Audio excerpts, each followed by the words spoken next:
Well, wow, do we have a cracker for our viewers and listeners today. Yenzi, I'm going to give you a little quiz. Our guest today is the current world record holder for the hour, for the individual pursuit, for the team pursuit. He's reigning Olympic champion in the team pursuit. He's also won countless time trials, including and also 6 world titles so far.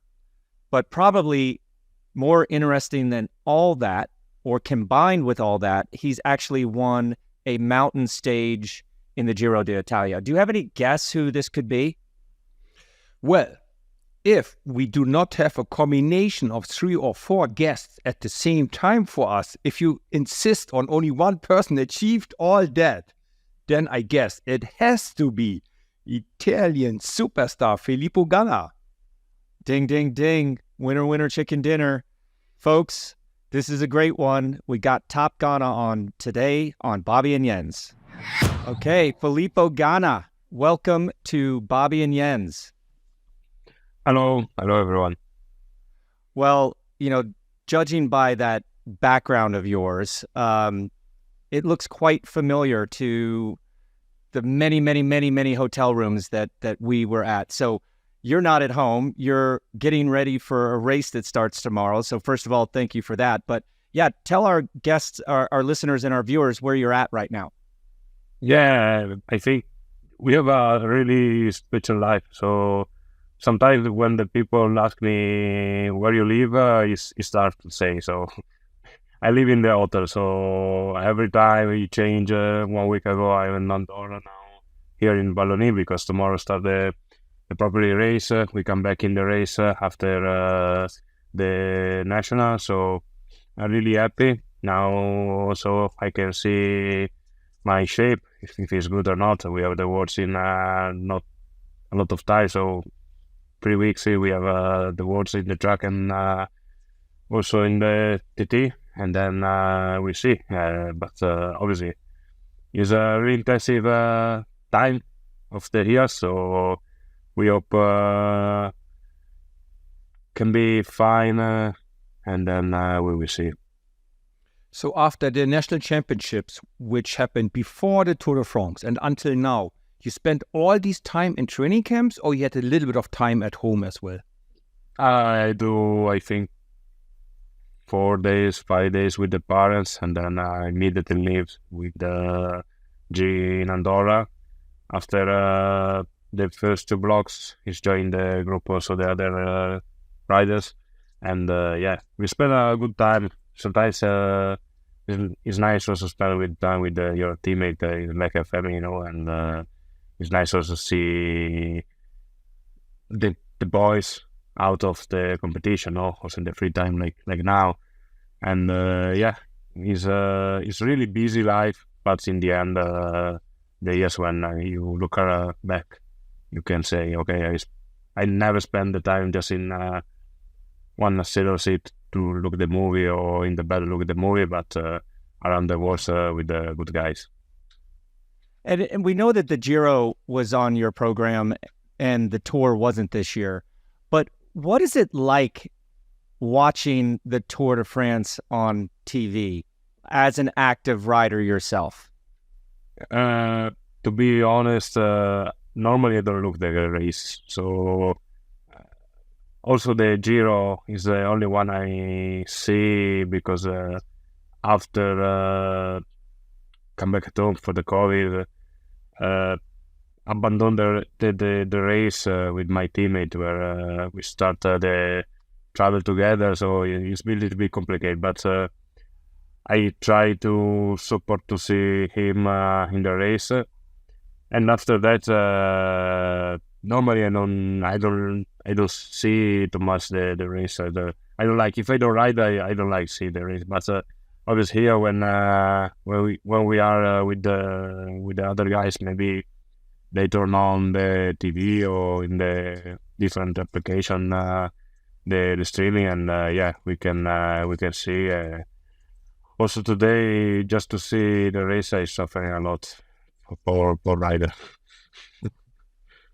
That would have been my question now. You still inside the peloton.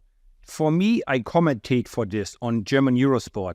I feel this is the hardest Tour de France for the last 10 years. What is your expression and what do your teammates say? They are in the Tour de France right now. I can say last year when I do the tour, I suffering a lot. So is one of the worst race I do for the painful in the legs. So amazing race for the people, amazing race for the organization. So amazing, but it's really hard race. So I remember every day I'm in the gruppetto with Luke, and every time I say, Rory, how much to win? And he say, people, 1 hour, he's done, finally. Because it's exactly the sufferers race. So, but yeah, it's also this year, I think nobody take the hands in the pocket, no? It's like say everyone go for gas, so it's really hard. Also the GC, we see a big gap, and yeah, I think in the end it's one of the faster. Yeah, no, it's been amazing. But, we recently saw Jonas Vingegaard win the time trial, maybe even the most dominant win in a time trial in the Tour de France ever. Did you watch that stage at least? The time trials? I see just the last 2Ks, because I'm in the track to do the efforts, and between the different efforts, and I watch the race for 2 minutes, 10 minutes, and then bam, again to finish the other efforts. So it's quite solid rider. So I think I do an amazing performance. Nothing to say. Also in the flat, have to an amazing performance to see also Kung or the other specialists for the time trial. So he's arrived behind him. So chapeau. And for you now, your next big object is going to be the World Championships, right?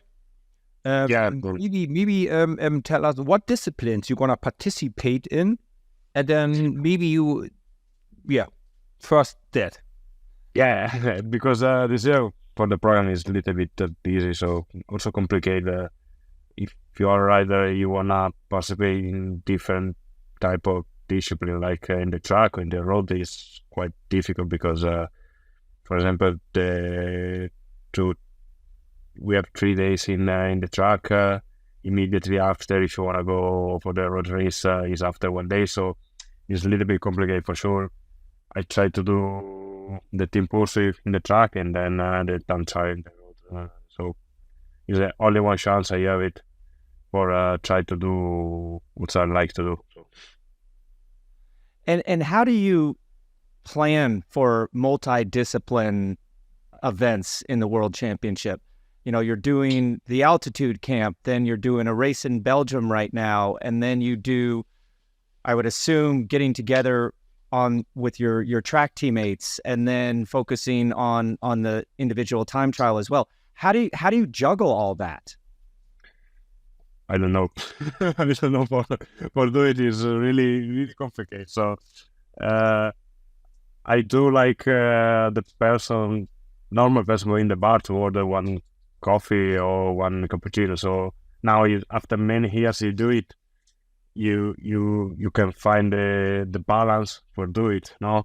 And I know for myself, for example, after 16 or 20 days in altitude, where you do a low intensity, long general ride, where the body use more fat than the energy they should.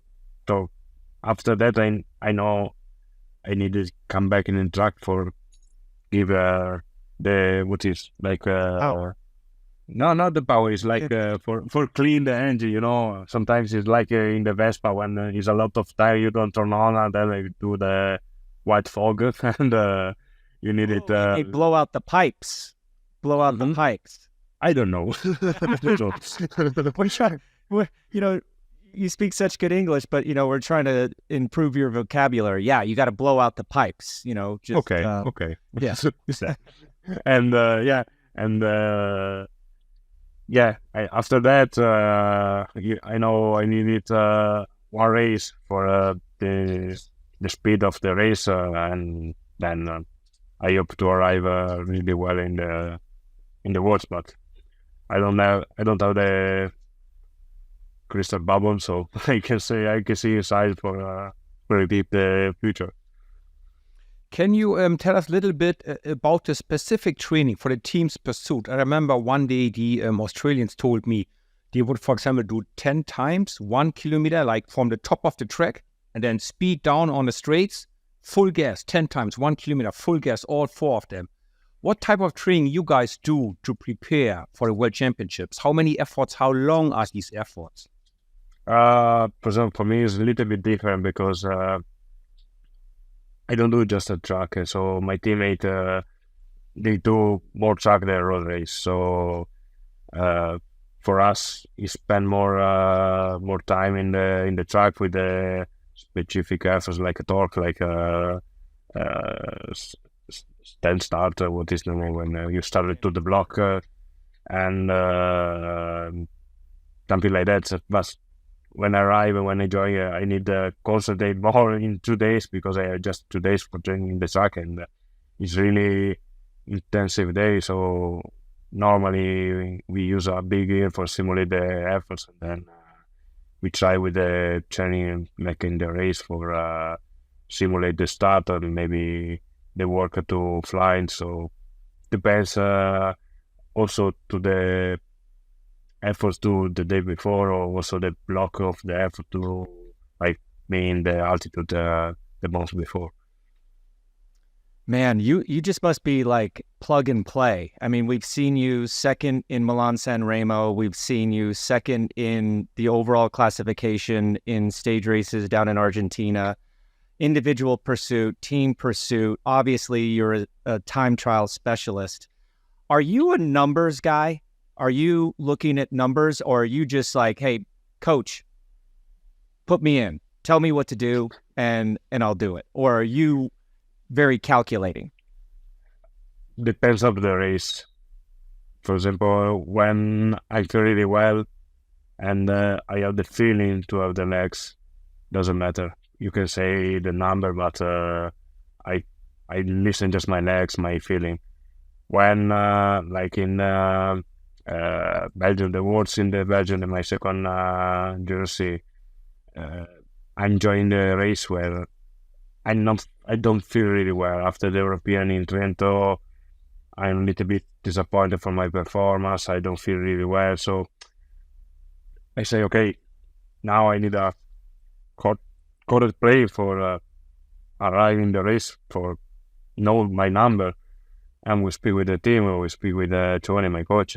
He say, okay, for we you need to do, I don't remember, 420, 430, I don't remember. And I say, okay, I need to try to be focused for do it. After the first 10 days, when I'm feeling good, when I see the numbers, when all is perfect, correct, and right, so I say, yeah, maybe I can do it. And yeah, in this race, I follow too much the numbers. In the other race, I just push because doesn't matter the number. And now when you do the World Championships in the team's pursuit, does Italy as a country needs to qualify for next year's Olympics, or you are already qualified, or you need certain places, points, or how is that going to work that you're going to go to next year's Olympics?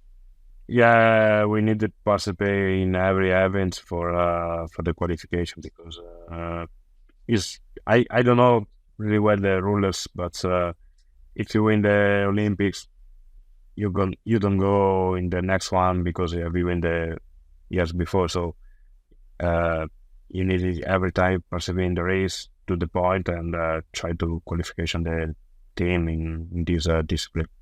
Two out of the three of us have held the world record in the hour record. And we had one of the technical guys on Ineos Grenadiers, Dan Bingham, on the podcast last year. And then he goes and he sets the world hour record. And we were like, wait a second, is this like a test run for Filippo? Is Filippo at all nervous? Because like, I couldn't imagine having a coach or technical assistant. I'm not sure of his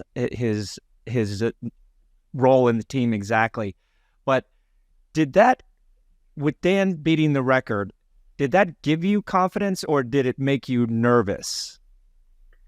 I think it's the last of my fear, of my thing. So I never think it's a problem for me. So it's really, we can say friendly also. So we work together, but also in this camp in Andorra, we work together for the team pursuit and for the team pursuit for the TTT about the Vuelta. And it's quite nice because we start with a clear idea, so you know exactly where we go for this race. Because before I never do it, I try just one time for 1 hour and one time for 30 minutes, and just in the race I do probably the hour. And maybe now. Also, me too, I can say, okay, this is the probably effort like this to until this point, you need to push like this, or every moment is better, push a little bit more, or a little bit less. So now I have exactly the idea for the efforts I needed for arrival to improve the meters to the hour. But with that now, don't have to give me any problem. Also, I think it's nice one guys like this can help one team like us for arrive a big result.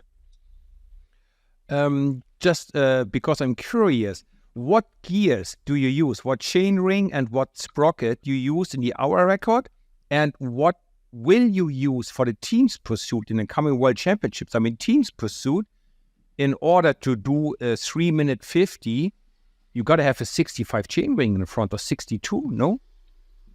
About my hour record, I don't remember, maybe 65. I don't know. I don't remember. I know the first part I have 90, 92 RPM, but I don't know exactly the gear. I know for sure behind is around the 13.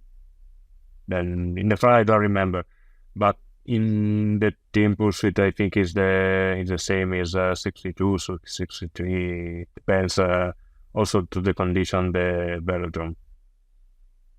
Okay, well now I have to ask you, because last October you did 56.792 kilometers in 1 hour, and for our listeners over here in the U.S., that's 35.289 miles for an hour. Can you go faster? Do you want to go faster? Is that something that you want to try again and really just blow out of the water? Before going retire, maybe yes, but this year no, the next one no. So we will see, because it's really fucking hard. So sorry, but it's really hard. So the last 15 minutes. I hope every single moment to crash or to punch or for stop, for finish the race, because you are at the limit with the body, with the position, with the muscle. So it's not too much the power or the efforts in the legs, but is the problem when you can change the chairing. So it's like if you have just one chairing and you need to continue just with that, you can't change it. So this is the really problem, because sometimes it's too hard, sometimes you have a lot of cadence, sometimes it's too low, so it's really shit. Yes, it is. It's one of the hardest events, right? Yeah. Yeah. Mine, when I did mine in the last 5 minutes when I knew I had it, and I maybe would have a puncture, I would never try again. I would go, nah, I don't want to do this again. Well, you retired the next day, Yenzi. So... I know, but I still would never want to do that again. I was in so much pain everywhere. My elbows, my shoulders, my neck from holding this tight position. The place I sit on was just really in pain. It was just everything. But back to you, Filippo. So if you say not in the next 1 or 2 years, another hour record, what would be your dream result in the next 1 or 2 years? Maybe winning Milan-San Remo, Paris-Roubaix, or something at the Olympics? If you could choose, what would you choose for your favorite result? Yeah, I really strange rider because I don't do the long plane. I do just short, but with the special dream. No, like now for sure I wanna come back with the rainbow jersey in my shirt for the TT. For sure, I wanna arrive in the Vuelta and try to have the red jersey in my shoulder for the first day. Then I know 100% I need to work for my teammate because it's really hard the Vuelta every single stage. I have in the upper of hill or in upper the mountain, so I needed arrive with a great condition. And for the next year, we will see. Maybe try again for the Sanremo for sure, for the Roubaix for sure, but we are the Olympics, and I think the Olympics is the most important event for the athletes. No, I think try to win again the team pursuit. For myself, for example, try to win the time trial, also the road race. So I have a lot of my career is I think is a long, so it's not finished in the next 2 years. So I wanna try to write a little part of history. So I'm gonna try, and I try to do it well. You know what's amazing to me watching you, time trials, you're a thing of beauty, like perfection. On the track, same thing. But going uphill, I mean, you're an 80 plus kilogram rider. You're 193 meters tall. I mean, you could play basketball. And maybe it's much easier. Maybe also the salary is better, but it doesn't matter. Yeah, with your schedule, it may be easy because those guys get the whole summer off, and then just get to play the same game over and over and over again. But for you to be able to climb, learn how to climb, want to climb, be competitive against other GC guys that are, 20 kilos lighter than you, maybe. What have you worked on there to improve your climbing? And do you enjoy climbing and being up in the front on those mountain stages? I don't like do the climb. For sure, I don't like do the climb, but I try to crack the other rider. No, when I maybe look around and see me, say, "What the fuck? It's not possible." And they say, "Hey, ciao, mate." Here, so that is also the head.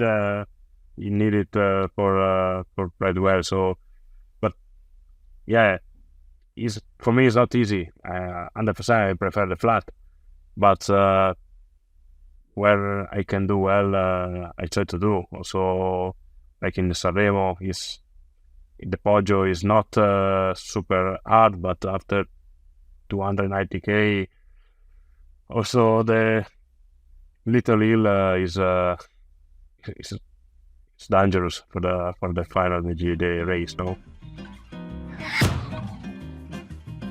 We'll be back after this short break. Now back to our chat with Filippo. So when you won the World Championships or Olympics in teams pursuit, and then you come home, and the week after you have to race against, let's say, Jonathan Milan.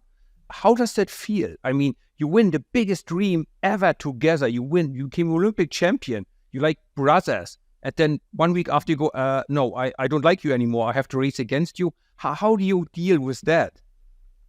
For myself, for example, I don't know if I have a lot of like condensed. What is the name when with a lot of fight in the bunch with the rider? So a lot of more than 99% of the time, if I see it's the moment to fight, I say no, guys, it's not the moment. Please, we speak maybe finish the race or something like that. But if you wanna pass.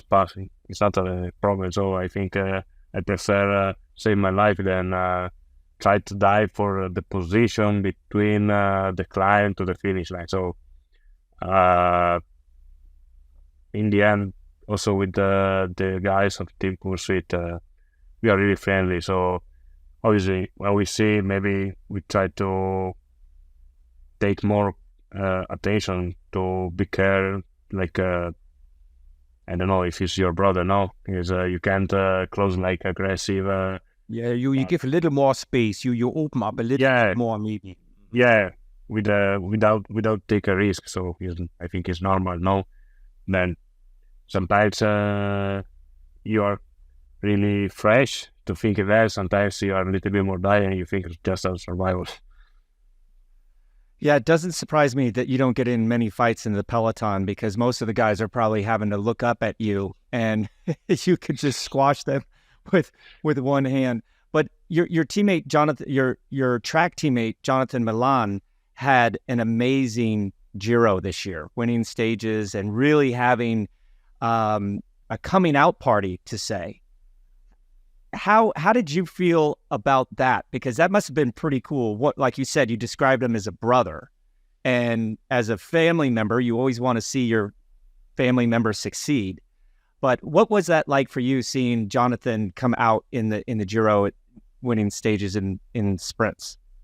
Yeah, for sure. It's like when you see your teammate grow up and arrive to the success. So it's nice, no? And also I think, what to say, you're a little bit proud also of him. So it's nice thinking where is he start and then where he's arrived now. So, and for sure he's not arrived. For sure he can continue to improve year by year.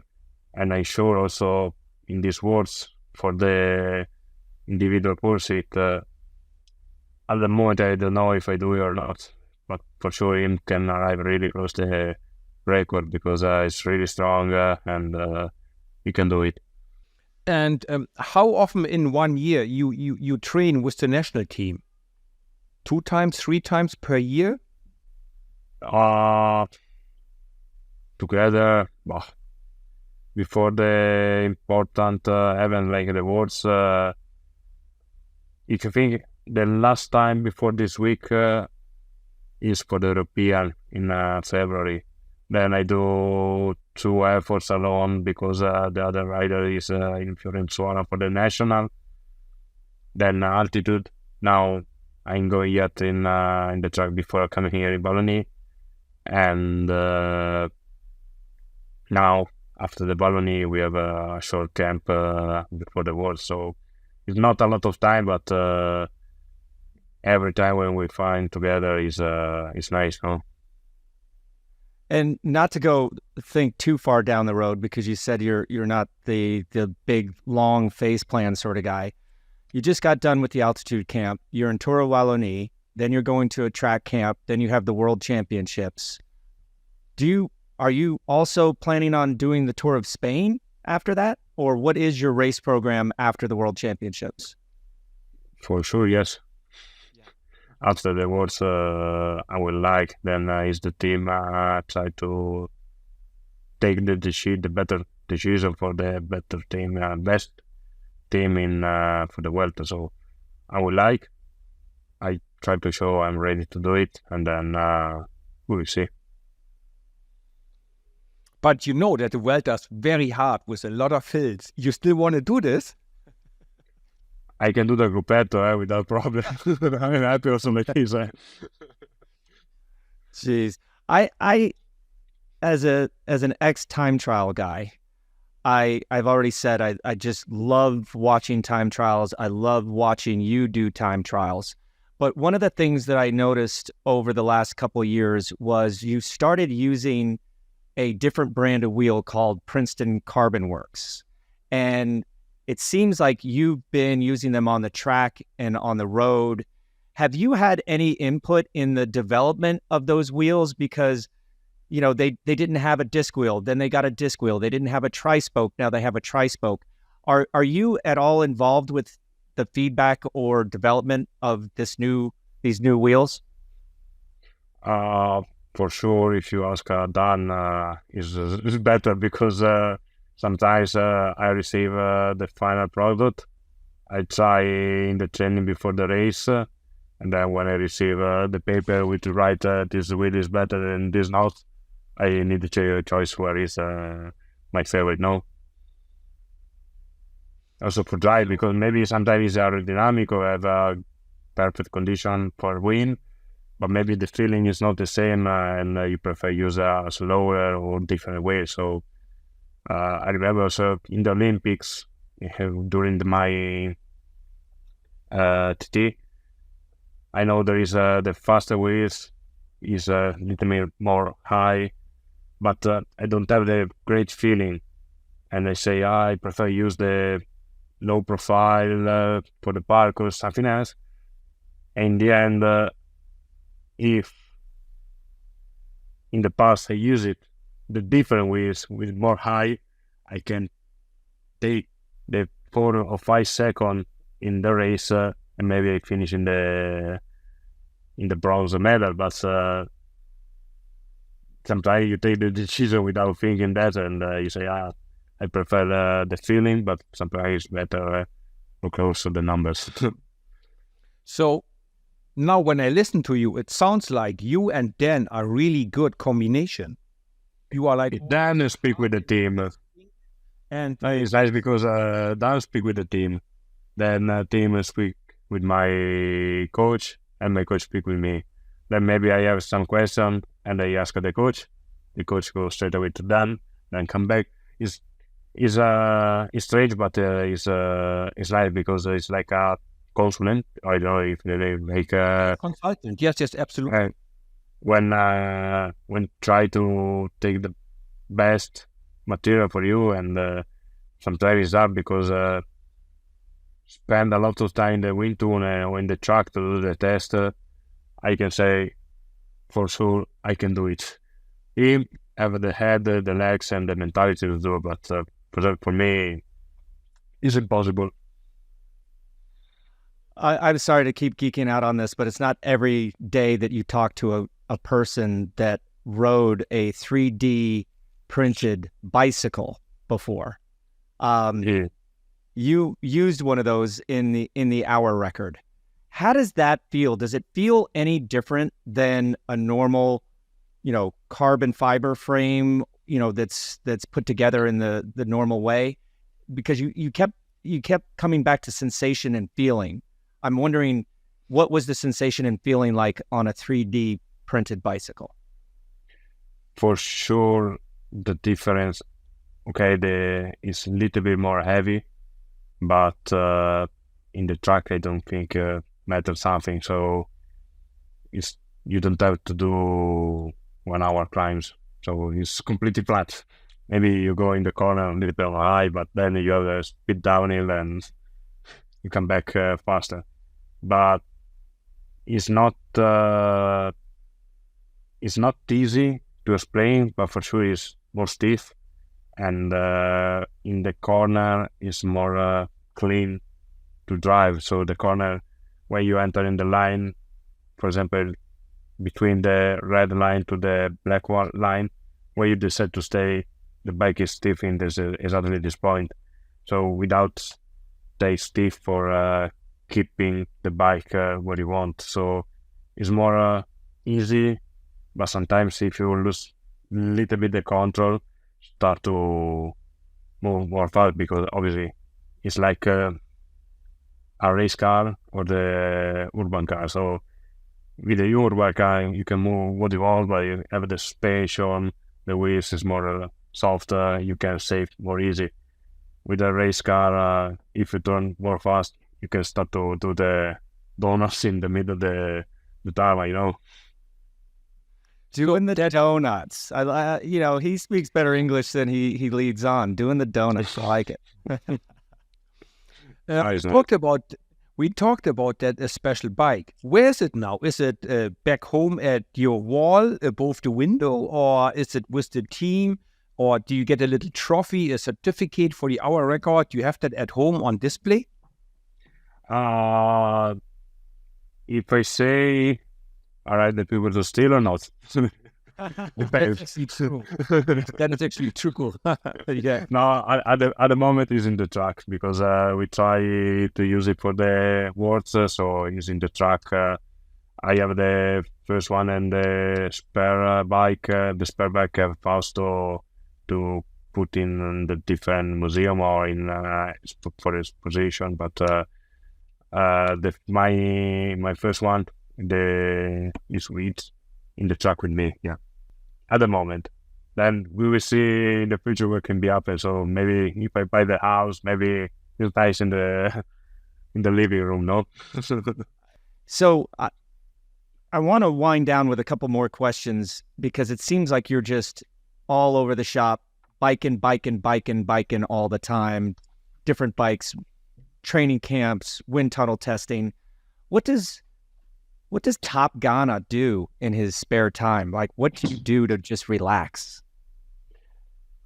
Sometimes I will like going on holidays, and when I do for a long time. So 2 weeks for sure, maybe more, and then I like spend the time with the family or with a friend because during the normal years I don't meet too much, no. Obviously, we have in these words, we have in the words of the cycling, you have a lot of friends, but sometimes you have also the friend outside the words of the cycling, and like now, the 27 when I back home, I want to celebrate my birthday, and I know I have just one of my close friends because two of the other one is still working. So one in the middle of Italy, another one work for a long to the night. So after when we finish the season, for sure we try to celebrate all together, and without the race and without the camp, without the wind tunnel, without the training camp or something else, I can spend the time also with that. So you as Italian, very important question here. When you come home to your parents, your mama, is it pizza or is it pasta? What do you prefer? It depends of the message you send me before the keep me in the airport or when I arrive at home. So tonight, what do you want to eat? And say, I don't know, mama, it's the same. Pasta is fine, pizza is fine. Also, just meat is fine. It's nice. Just eat the food of the parents is nowadays. Remember you the years when you are more free, when you go just in the school is nice. But for sure, before coming here in Valloni, she prepared the zucchini with the pasta, and I say, mama, this is my favorite pasta. Sometimes there's a bolognese, sometimes it's with the pesto, but with the zucchini it's perfect. Yeah, you Italian guys are so spoiled. I remember going over to an Italian friend's house, and we went to his mother's house for lunch, and she pulled out the most amazing food, and he just kind of sat there like, Mom, it's too much. I can't eat this all the time. And I'm sitting there like whooping it down. I just wish that we had that sort of pasta a volonté or all you could eat over here sometimes. Well, I little bit scared about the question before because I think you, like Italian, upset or not to drink the cappuccino after the lunch or not? No. We haven't asked that yet. I mean, we would, I know. I tried to explain this one, G and the white, but also size. it's heavy to convince is you can't drink the cappuccino. Maybe the cafe macchiato, a little bit coffee with me, but no cappuccino after the lunch. It's impossible. You disturb myself. You can't do it. Yeah, I would never think of asking you that question. We've been around, too long to know. But Filippo, you're about to turn 27 years old. You're under contract with Ineos Grenadiers until 2027, I believe. So your future is secure. Your future looks bright. But I'm curious to hear, if we had this discussion this month of 2027, what would you like to accomplish between now and then? Oh, the dream. Well, you got so many options, but it is a difficult sport, right? There's a lot of things that can happen. I don't know if you've even realized what kind of rider you are yet, but yeah, I'm curious to hear what would be those little tick marks off your list that you would want to accomplish by 2027. For sure, the dream is a lot. The dream for riding to the 27 is a lot, but the first objective after the Olympics is for sure the classic, the monument race, and I know 100% I can win everyone because Lombardia, Liegi is too much for me, But for sure, where I can arrive, like Fiandre, Sanremo, Roubaix, for sure, I fight every year for try to win that. Then obviously, I said before, the crystal bubble, I don't have it, and I can see the future. I can see what can be happening, but for sure, the classic I want to do, and for sure, before my end of career, I would like also try to best the rainbow jersey also in the road race, and I would like try to do it, and I'm sure also with the national team we have a clean plane for do it. And now with the road individual time trial, there's young talents coming up now, like Remco Evenepoel. What does it take to try to stay ahead of them? More training, smarter training, longer training. There is some young talents pushing now in the time trial. What's your answer to them? I think everyone needs to work with my head, because I can't go to see the other rider, because it's quite hard working to think another person. It's better try to work just with my head, just try to improve my condition, try to test myself and try to say, okay, this year I'm faster than last year, this year I'm stronger than last year. So it's one job like that, and then obviously we will see what can be happen when there's a properly fight, like in the Worlds or the other race. That's what I love about watching time trials. Yourself and Stefan Kunga, for example, are very tall. Remco is very small, or much smaller than you. Jonas, same thing. But yeah, Filippo, thank you so much for taking time. It's around dinner time, I'm sure, for you there in Belgium, for coming on our show, for gracing us with your time. You speak very good English. We've learned a couple things. I think the silver bubble, I'm going to start using the silver bubble a little bit more. So good luck with the rest of the season, with all the things you have going on, and look forward to, in the future, having you back on the show once you've accomplished even more of these amazing victories that you've already accomplished. So thank you very much. Thank you guys. And maybe I try to have a good microphone like you. Maybe it's better than my AirPods.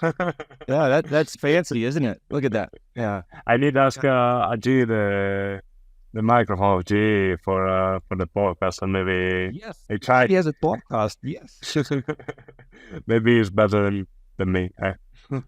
perfect. Thanks, man. Thanks everyone for listening. Please give us a 5-star review and don't forget to share us with your friends. The show was a Velo production in association with Shock Giraffe. The producer was Mark Payne, and this episode was edited by Kirk Warner. Follow us on Twitter and Instagram at Bobby and Jens and share your cycling stories with us. If you could win one of Filippo's multiple titles, what would you rather have?